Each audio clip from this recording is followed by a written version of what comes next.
Jemi në një transmetim të drejt për drejt të breaking, në këto momente do të ndalemi tek zhvillimet kryesore politike, siç ne kemi përcjell në fakt edhe gjatë ditës së sotme. Nesër në mesnatë përfundon edhe afati zyrtar i regjistrimit apo dorëzimit nga subjektet politike të listave me kandidatët për deputet të 11 majit. E nesër janë lënë takimet e fundit si nga Krye Socialisti Rama ashtu edhe lideri i Partisë Demokratike Berisha. Ndërkohë kujtojmë që Partia Demokratike organizoi edhe procesin e primareve, ku u nënshkruan garës të gjitha ata që ishin propozuar nga të tjerët, por edhe që zgjodhen të përfshiheshin në këtë garë. Kemi përcjell edhe fituesit në këto lista, por që siç e bëri me dije zoti Berisha, ajo është një listë paraprake, jo domosdoshmërisht do të reflektohet në listën përfundimtare. Me mua në studio për të ndarë disa ndoshta nga detajet më të fundit. Gjithmonë, nëse kryesia apo grupi parlamentare ka marrë këtë vendim, është deputeti i Partisë Demokratike Luan Paçi. Mirëseardhët. Faleminderit për ftesën, kënaqësi. Duke filluar nga kjo e fundit, nuk besoj se duhet të fokusohemi në bisedë tek puna e listës, për arsye se as kryesia nuk është mbledhur, mblidhet nesër, as Këshilli Kombëtar nuk është mbledhur, mblidhet përsëri nesër, janë në negociata partit aleate me Partinë Demokratike. Gjithçka e keni lënë për 24 orët e fundit? Gjithçka është lënë të vendoset. Supozohet që jepet dora e fundit, por pjesa kryesore tashmë është përcaktuar. Po patjetër, po janë të tjera struktura, të tjera institucione që merren me marrëveshjet, me negociatat, me bisedat, kështu që në këtë drejtim mua më vjen keq, por nuk kam zero informacionin. Po, si është përcjell fakti që drejtuesit apo koordinatorët politik do të kenë një vend të sigurt në listë, ata nuk ju nënshtruan procesit të primareve, siç bëri pjesa tjetër e demokratëve, përfshirë dhe ju si deputet aktual? Absolutisht kjo është thënë, nuk është e re, tashmë është një vendimarrje e Këshillit Kombëtar, ku drejtuesit politik nuk ju nënshtruan primareve me një argument bindës madje, për arsye se një proces kaq i rëndësishëm sa procesi primareve, që vetëm Partia Demokratike është në gjendje ta zhvillojë, se është një parti vërtet demokratike, kërkonte me patjetër që në çdo qartë të kishte njerëz në drejtim të këtij procesi jashtë konfliktit të interesit. Në qoftë se do të futeshin drejtuesit politik në primare, atëherë drejtuesi politik do të punonte për veten e vet për të marrë disa vota në primare për të përfaqësuar denjësisht. Atëherë kush do ta drejtonte këtë proces? Parë në këtë këndvështrim unë mendoj se ishte vendimi i duhur i Partisë Demokratike, i kryesisë dhe Këshillit Kombëtar, dhe nuk është as pak ndonjë problem i madh, duke pasur parasysh që drejtuesit politik gjithmonë kanë qenë dhe janë figura kryesore të partisë, të emëruar nga kryetari i Partisë Demokratike që është zgjedhur me një antar një vot, dhe nuk mendoj se ky është një problem që as që ka sjell probleme, as që sjell probleme, përkundrazi ishte një zgjidhje e duhur dhe për mua nuk vlen edhe ta ridiskutojnë. Çfarë note do t'i vinit ju procesit të primareve? Sigurisht besoj keni dëgjuar që ka pasur edhe ankesa nga radhët e demokratëve që janë përfshirë në këtë proces për një orientim disi të votës nga drejtuesit e degëve në nivel vendor. Do ta quaja procesin e primareve jo të drejtë, jo të rregullt nëse nuk do të kishte ankesa. Pra, nëse nuk do të kishte ankesa, nëse nuk do të kishte pretendime, nëse nuk do të kishte probleme, për mua nuk do të ishte proces primarësh, por do të ishte një farsë e parapërgatitur. Pra, parë në këtë këndvështrim, kjo do të thotë që ka kundërshtime, që ka ankesa, që ka pasur kërkesa, që ka kontestime, do të thotë që ka qenë një proces që ka funksionuar në mënyrë të shkëlqyer, për arsye se ato kontestime apo ankesa që kanë pasur janë kaq të vogla në krahasim me madhështinë e atij procesi, në krahasim me atë çfarë produkti nxorri ky proces, duke qenë që tërhoqi në garë shumë kandidat për deputet që ndoshta askush si kishte vajt në mendje për ta propozuar, por ç'është më e rëndësishme, ka tërhequr 51.000 antar të Partisë Demokratike që kanë dalë për të votuar atë ditë, dhe po ju sjell shembull degën e Fierit, ku kanë qenë që nga ora 8 e mëngjesit dhe shtyrë me 1 orë e gjysmë afati i mbylljes kutive, për arsye se demokratët prisin në radhë për të votuar. Pra, shikoj një prurje të madhe demokratëve, interesimi i madh i tyre, kjo tregon shpresë përfitore. E di ku do ishte problemi? Nëse s'do të kishin pjesëmarrje, nëse demokratët do thoshin që ku të vemi, për këtë do votojmë, çfarë do bëjmë. Por në fakt interesi ishte i papar, madje duhet kërkuar ndjes, dhe unë kam kërkuar ndjes për ata demokratë që nuk arritën të votonin në procesin e primareve për shkak të radhëve të gjata të krijuara dhe problemit të vogël apo të madh që është dhe vazhdon të jetë me listat ku shumë demokrat nuk gjenin do të emrin, kishin humbur dokumentin e Partisë Demokratike gjatë kohës që Partia Demokratike ka qenë në problematika shumë të mëdha. Gjithsesi, fundi i këtij procesi ishte i shkëlqyer, produkti ishte ndër më të mirët e mundshmit dhe është një prelud i fitores 11 majit. A dolën më të mirët nga ky proces? Gjithmonë ka më të mirë, gjithmonë do të ketë më të mirë. Absolutisht që kanë dalë më të mirët e atyre që morën pjesë në procesin e primareve. Ka të tjerë më të mirë, po patjetër. Ka të tjerë më të mirë që nuk janë futur në procesin e primareve, se ashtu e kanë parë të arsyeshme. Pra kjo nuk do të thotë se... Pra dolën më të mirët atyre që morën pjesë, por nga ana tjetër ata nuk kanë një vend të sigurt në listën përfundimtare, do të ketë kushtëzime bëri me dije zoti Berisha, ishte thënë që në krye të herës, edhe për shkak të rolit, të ngritjes së kauzave, denoncimeve, për shembull ju si deputet keni pasur dhe do të keni më shumë akses në media krahasimisht me një drejtues të degës në nivel vendor, pavarësisht mbështetjes që ai mund të ketë marrë dhe të jetë në krye të listës për shembull në rastin konkret. Nga ana tjetër do të ketë kushtëzime edhe për shkak të partive aleate, çfarë peshe do të kenë ato, nuk di nëse e keni përcaktuar ende në përqindjen totale, janë 25 aleat që do të jenë pjesë e koalicionit, por pesha e tyre që do të kenë dhe si po përcillet kjo nga fituesit e primareve që nesër nuk do ta shohin veten në listën finale. Shiko, ashtu si të ju e parashtruat shumë mirë pyetjen edhe komentin që i bët pas pyetjes tuaj. Primaret janë një proces shumë i rëndësishëm i Partisë Demokratike dhe janë shumë favorizues për ata që morën pjesë në procesin e primareve. Por mos të harrojmë se Partia Demokratike në zgjedhje nuk po dele vetme. Del me një koalicion me një bazë shumë të gjerë, të zgjeruar, partisë të tjera, që patjetër do të jenë detyrimisht pjesë e listës Partisë Demokratike. Kjo e detyruar nga kodi zgjedhor, se nëse kodi zgjedhor nuk do ishte ndryshuar, si e ndryshoi Rama dhe do të kishim një koalicion para zgjedhor, atëherë ky problem nuk do të ekzistonte se partitë aleate do të ishin me emrat e tyre, me listat e tyre, por nisur nga kjo vështirësi, patjetër që Partia Demokratike do sakrifikojë në thonjza në këtë drejtim, në listën e deputetëve, kandidatëve për deputet, për arsye se duhet përfaqësim patjetër i këtyre partive aleate që kanë peshën e tyre në elektorat. Dhe kjo unë mendoj se është në të mirë të Partisë Demokratike dhe koalicionit opozitar. Keni bërë një analizë të tillë sepse nuk mungojnë zërat se mund të jetë më e humbur Partia Demokratike në këtë koalicion se sa të fitojë, se sa të ketë përfitim. Duke sjellë vëmendje në shumë raste drejtues të disa subjekteve që nga analistë e jetës politike etiketohen si parti ku kryetari bën edhe shoferin. Pra çfarë peshe dhe çfarë ndikimi pozitiv do t'i japin në atë totalin e votave të koalicionit? Pare punës nuk besoj unë se ka parti të tilla, se partitë gjithsa mbijetojnë në proceset zgjedhore, pavarësisht etiketimeve që vënë, do të thotë që ato kanë një farë elektorati që mbijetojnë dhe vazhdojnë të jenë pjesë e proceseve zgjedhore sa herë ka zgjedhje në Shqipëri. Me patjetër që Partia Demokratike do të përfaqësonte të gjithë elektoratin, të gjitha partitë sa do të vogla qofshin ato. Dhe absolutisht nuk cënohet tu asnjë demokrat për arsye, asnjë kandidat. Kjo nisur edhe nga vetë gama e gjerë dhe hapësira e madhe që ekzistojnë për t'u përfaqësuar. Në qoftë se do të marrim si shembull qarkun e Firit nga unë ku vi, janë 16 kandidat për deputet që do të përfaqësohen tek lista e hapur, plus 5 që duhet të jenë tek lista e mbyllur. Pra, nuk besoj unë se i mohohet askujt e drejta e atyre që kanë marrë pjesë në primare dhe kanë kaluar pragun kualifikus të primareve. Përjashtimisht, ata që kanë marrë pjesë në primare dhe nuk kanë kaluar pragun e primareve, nuk besoj se duhet kenë ankes përse mund mos të jenë, që mund të jenë edhe dikush nga ata në listë në qoftë se dikush tërhiqet nga këta që kanë kaluar pragun e primareve dhe ajo do të mbushet përsëri me këta kandidat. Por nëse ka të tjera, bën sens të katapultohen ata që nuk arritën as pragun e përcaktuar në procesin e primareve? Nuk quhet katapultim pjesa që vjen nga partitë politike. Pra ka 5-6 më sipër të cilët nuk listohen, por i lihet vendi dikujt që është nën pion e kuqe. Shiko, në qoftë se do të ketë, kemi rastin e përfaqësimit gjinor.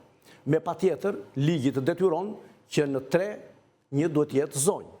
Por i qoftë se kanë dalë në primare 5 burra me të votuar në primare, po pa tjetër që nuk mund të fujen të 5 ata, po Pra përsim do të bëhet vetëm për zonjat me qasa. do t'jetë një zonjë, por në qoftë se do të ketë marrë në qarqe të ndryshme, që është shumë e domosdoshme. Madje e ta çoj në parim, madje e detyrueshme për faqësimi jo vetëm gjinor, po dhe për faqësimi gjeografik. Pra në një qark që ka një shtrije të gjerë, si ju morët qarkun e Durrësit, që ka një shtrije vërtet të gjerë, ku fillon dhe ku mbaron, ku ka dhe krujën dhe fushkrujën brenda, pa tjetër që në qofse në primare kanë dalë të gjithë nga Durrësi, që është një deg shumë e madhe, dhe atje mund të marrin vota kandidatët më shumë, dhe një kandidat që votohet në primaret e fushkrujës, ku numri është shumë i vogël i antarëve dhe merr pak vota, po pa tjetër kandidatët nuk do të jenë gjithë nga Durrësi, do të ketë edhe nga fushkruja, do të ketë edhe nga Kryja. Në qoftë se në Fier kandidatët dalin më shumë nga Fieri, se është dega më e madhe, është bashkia më e madhe me 210.000 banor bashkia e Fierit, dhe dega e Fierit është nga degët më të mëdha. Po do të ketë përfaqësim edhe nga Mallakastra, që është shumë e vogël, duhet të ketë përfaqësim edhe nga Divjaka, dhe nga Lushnja. Pra nuk mund të vihen të gjithë nga Fieri për shkak të numrit të votave që mund të marrin në primare dhe të lihen jashtë përfaqësimit Divjaka, Lushnja, Patosi, Roskovecia apo Mallakastra. Pra parë në këtë këndvështrim do të shikojnë dhe ndaj primaret, askush se ka thënë, as statuti nuk e thotë, se në bazë të rreshtimit që bëhen në primare, do t'jetë rreshtimi deputetëve. Nuk mund të bëhet i tillë për 1001 arsye që thamë.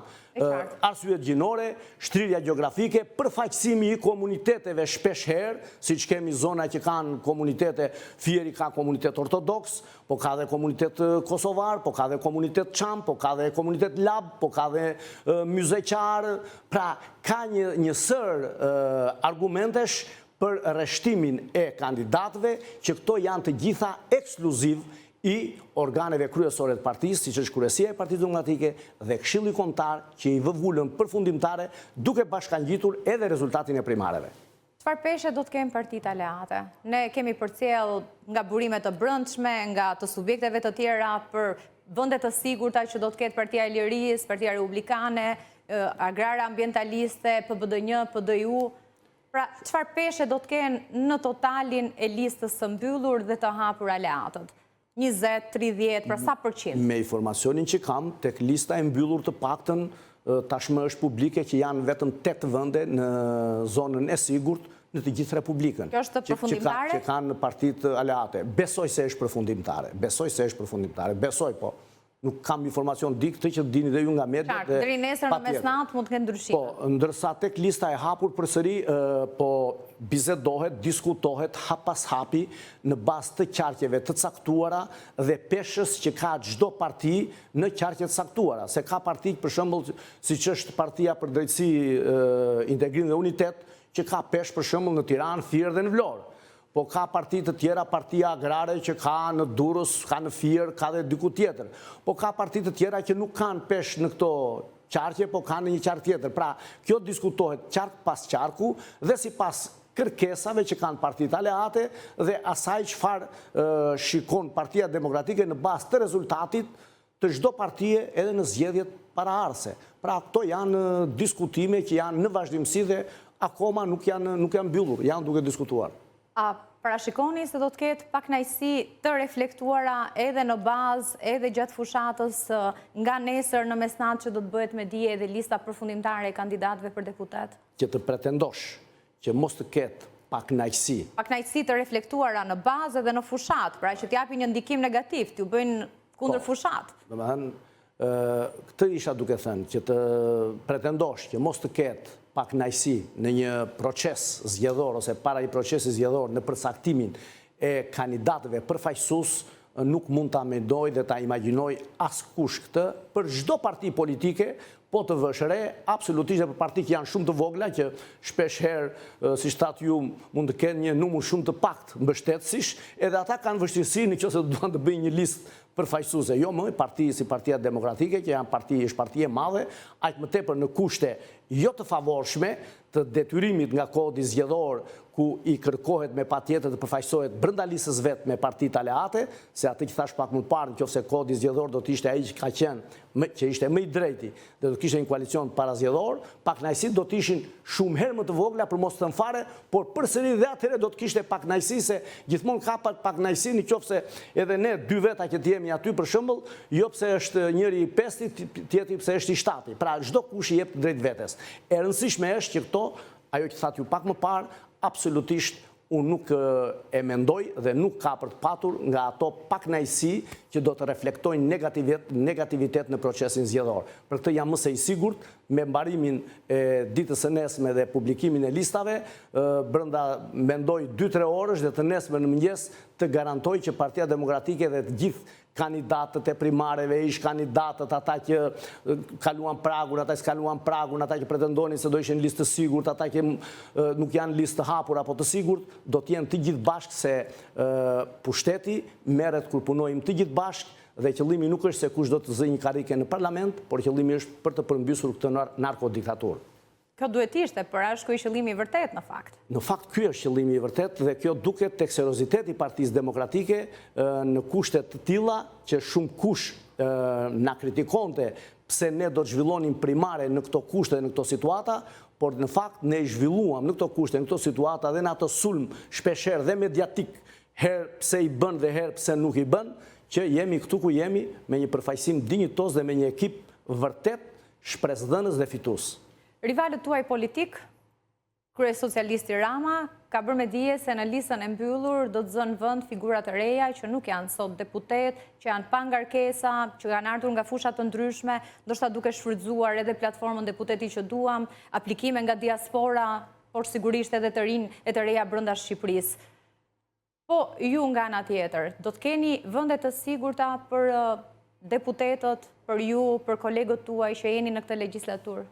E pare punës, ne nuk nisemi që të marrëm si shembull Edi Ramën, se të marrë si shembull Edi Ramën është që të...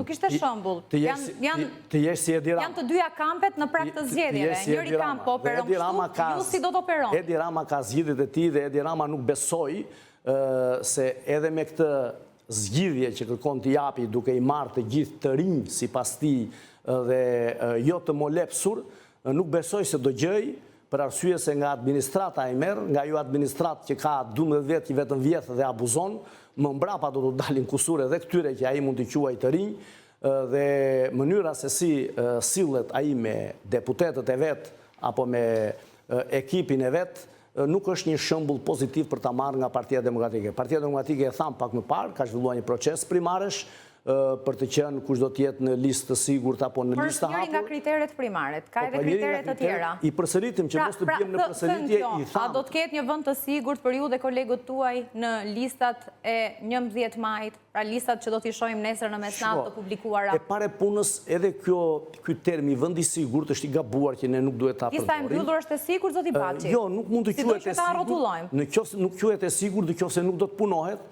që të arrihet të merret numri deputetëve. A jeni në dyshime se mund të humbisni edhe vendet në atë që parashikohet? E thash për Partinë Socialiste, në fakt se thash për Partinë Demokratike, unë jam më se i sigurt për të kundërtën e asaj që thatë juve, por te thash në parim termi vend i sigurt nuk duhet të përmendet për arsye se quhet një listë e mbyllur që duhet punuar për të plotësuar atë listë dhe për të marrë dhe aj sa ka ajo listë i marrësh nga lista e hapur dhe atëherë fitojnë zgjedhjet. Kështu që nuk ka lidhje kjo punë as me sigurinë e askujt. Personalisht nuk e kam problem fare këtë, që ta dini, me që e bët pyetjen direkt, se ku mund të jem, nuk e kam problem fare, madje edhe në listë mos të jem fare, se nuk jam këtu, as nuk kam punuar thjesht për të zënë një karike në parlament. Po në çfarë liste do të jeni? Të hapur apo të mbyllur? Nuk e as e di fare se kam iden dhe s'kam bërë asnjë kërkesë. Domethënë, absolutisht kam punuar, kam vazhduar të punoj, jam futur, jam nështruar çdo proces i zgjedhjet Partisë Demokratike, jam munduar të bëj punën me aq sa mundem ta kem bërë, gjykimi pastaj mbetej demokratëve në procesin e primareve, pa tjetër edhe institucioneve të partisë, kryesisë, këshillit kombëtar apo kryetarit partisë. Partia Demokratike, si që kemi bërë me dije, në këtë koalicion, Aleanca për Shqipërinë Madhështore, shkon edhe me 25 parti të tjera. Në orët e fundit, ju bashkua koalicionit edhe PD-ju. Nga ana tjetër, më herët kishte nënshkruar, ishte bërë pjesë PPD-1. Në thelb ju keni theksuar se gjithë ky koalicion është kundër kësaj qeverisje, synimi është për të rrëzuar qeverinë Rama që prej 12 vitesh është në pushtet.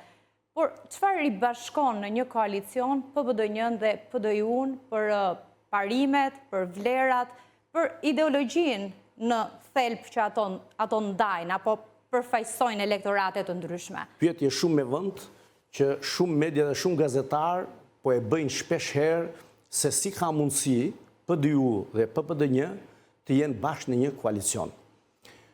Lejojnë të them që të dyja janë parti shqiptare dhe nuk kanë armiqësi me njëra tjetrën. Por, sido që të jetë, jam vërtet i lumtur ta them këtë, i bashkon Partia Demokratike. Tu tregon vlerat e mëdha që ka Partia Demokratike. Sa arrin që shumë prej jush gazetarët të bëni një pyetje që si ka mundësi që të bëhet një bashkim i tillë në një koalicion. Këtu është lartësia e Partisë Demokratike dhe kryetarit Partisë Demokratike, profesor Dr. Sali Berishës. Merit e veçantë e tija. Pra ka merit Berisha se i bashkoj. Merit e veçantë. Por çfarë i bashkon ato përveç interesit për një vend në kuvend? Merit e veçantë e kryetarit Partisë Demokratike, profesor Dr. Sali Berishës, për koalicionin e zgjeruar me bazë të gjerë, për koalicionin me shumë parti, jo vetëm thjesht se bashkoj, se nuk ka bashkuar dy parti, nuk ka bashkuar asnjë parti aty se janë bashkuar me çdo parti atë ka identitetin e vet, ka siglën e vet, ka flamurin e vet, ka përfaqësimin e vet. Por ama janë bashkuar në siglën, në udhëheqjen e Partisë Demokratike, Partia Demokratike si një lokomotiv kundër kësaj qeverie. Pra i ka bashkuar interesi për të përmbysur të qeveri, i ka bashkuar Partia Demokratike si një parti që vërtet është shpresë për shqiptarët, e shikojnë si shpresë edhe parti politike që deri dje kanë patë shumë të vështirë bashkëpunimin apo afrimin midis tyre, sot janë në një koalicion. Mendoj se kjo është për të vlerësuar. Si shpresë që nesër t'i bashkojë një program me Partinë Demokratike, apo të kenë një vend të sigurt në kuvend? Derisa janë dhe sa jemi në një koalicion. Pra cili program mund të bashkojë PBD-n dhe PDI-n? Ja, pra, ai program që ka paraqitur Partia Demokratike është një program që është përkrahur, është mbështetur nga të gjitha partitë e koalicionit, se ndryshe nuk do të kishin firmosur marrëveshjen dhe të ishin pjesë e këtij koalicioni dhe të pranonin që të jenë pjesë në listën e Partisë Demokratike me identitetin e tyre. Është një bashkim, një koalicion vlerash, parimesh, apo interesash personal? Patjetër që është një bashkim vlerash dhe parimesh, një bashkim i domosdoshëm për të përmbysur një narko-qeveri, pra të tregojnë se janë vërtet kanë dhe këto parti leadership të ndërgjegjshëm që ka përcejnë edhe ato pengesa që mund të quheshin të pakapërcyeshme deri para pak kohësh, përpara një keqje shumë të madhe që kemi përballë që quhet Edi Rama dhe një qeverie mashtruese të korruptuar dhe një qeveri të degraduar që e ka çuar vendin në 10 vjet shumë mbrapa dhe absolutisht nuk ka bërë asnjë hap para. Kam dhe një pyetje të fundit, po shkojmë drejt fundit të një minutazhit. Për herë të parë do të votojë edhe diaspora, shqiptarët që jetojnë e punojnë jashtë Shqipërisë, dhe 250.000 është numri atyre që arritën të regjistrohen në portal, për aq kohë sa ishte funksional. Kaloi pritshmëritë edhe parashikimet që kishte Komisioni Qendror i Zgjedhjeve në krye të herës për 100.000. Por ndërkohë po diskutohet për mundësitë apo hapësira për të manipuluar edhe votën e diasporës. A mendoni se do duhet kishit pranuar opsionin për të votuar në selit diplomatike, në konsulata dhe ambasada? Së pari më lejojnë të them atë që thatë pak më parë se kaloi dhe pritshmëritë që kishte KQZ-ja numri i të regjistruarve për pjesëmarrje nga diaspora. Në fakt pritshmëritë e KQZ-s që ishin fare të palogjikshme për mendimin tim, se nuk njifte situatën, po jo pritshmëritë e Partisë Demokratike që përkundrazi në qoftë se KQZ-ja do të ishte shumë herë me përgatitur dhe ngritur lartësinë e detyrës, numri i diasporës do të kishte arritur deri në 300.000.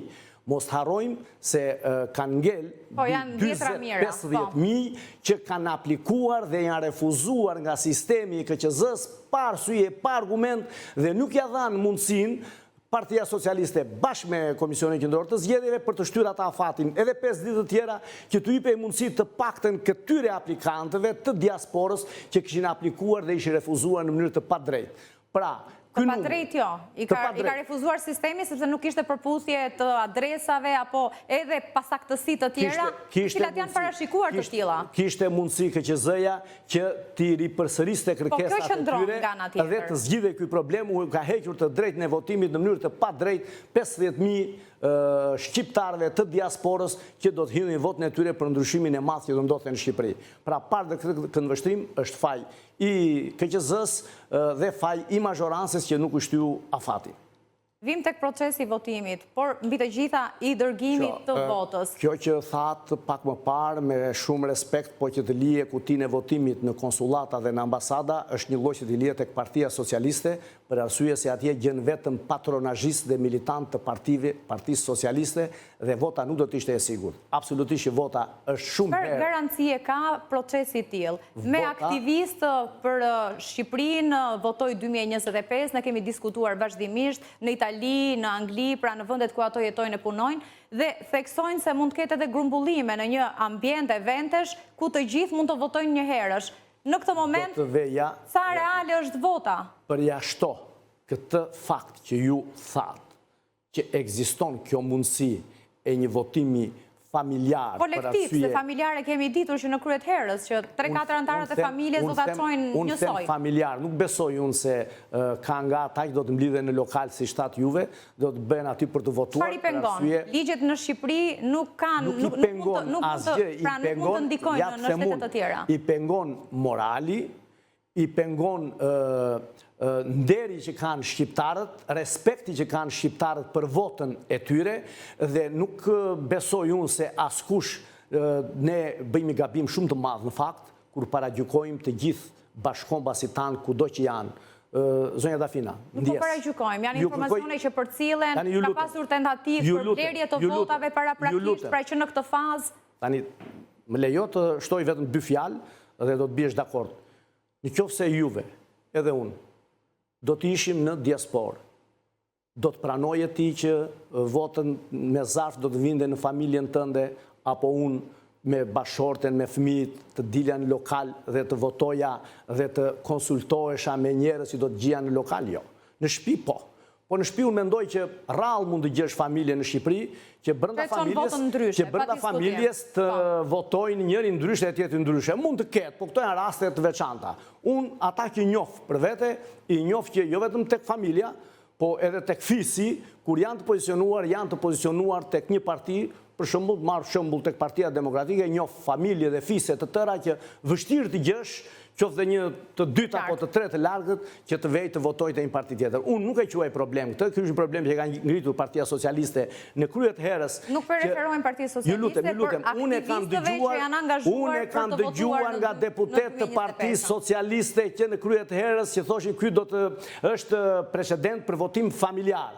Votim familjar, ne dim që votimi familjar, edhe pse vemi të kutia e votimit këtu në Shqipëri tek dhe tek, ne kemi bërë bisedë në familje se ku do të votojmë, pra familjarisht votojmë aty ku duam. Votim familjar ka qenë e pritshme, por ka rrezik nga ana tjetër se mund të kemi votime të tilla në mënyrë kolektive. Po pse vemi larg ne? Po pse do bëhet atje? Po dhe këtu në Shqipëri mund ta bëjmë, pastaj të vënë në një lokal, të mblidhen 10-15 veta dhe pastaj do vënë tek kutia e votimit që të votojnë tek e tek, po e kanë vendosur te lokali se për këtë do votojnë. Pra, është një paragjykimi pa drejt që u bëjnë bashkombasve tanë dhe unë jam kategorikisht kundër për t'i paragjykuar për arsye se ata janë shumë serioz dhe shumë interesuar se ne dhe kanë shumë respekt për votën e tyre që u shmohuar prej vitesh të tëra dhe për herë të parë që ju jepet kjo votë në dorë, ata do të vënë të abuzojnë dhe të ofendojnë veten e tyre me një votë duke u bashkuar në një lokal për të votuar në bazë shoqërie. Është e papranueshme dhe unë jam kategorikisht kundër. Për llogaritë janë rreth 20-25 mandate nga vota e diasporës, duke qenë se janë rreth 250.000, gjithmonë nëse ata që janë regjistruar do të votojnë në 11 maj. Si e parashikoni, sa mbështetje do të marrin demokratët, Partia Demokratike, koalicioni për Shqipërinë madhështore? Pa bërë politik, pa bërë propagandë, absolutisht pse ka qenë këmbgulja e Partisë Demokratike shumë e fuqishme për votën e diasporës dhe pse Partia Socialiste ka bërë 1001 manovra për ta shmangur dhe për ta dështuar votën e diasporës. Se e di që Partia Socialiste nuk ka as 10-15% të votave të diasporës. Të gjithë ta shqiptarë të diasporës që sot ndodhen në SBA, Britaninë e Madhe, Bashkimin Evropian apo kudo gjetë, janë në shumicën ndërmuese rreth 1 milion të larguar në këto 12 vite keq qeverisje të kësaj mazhorance.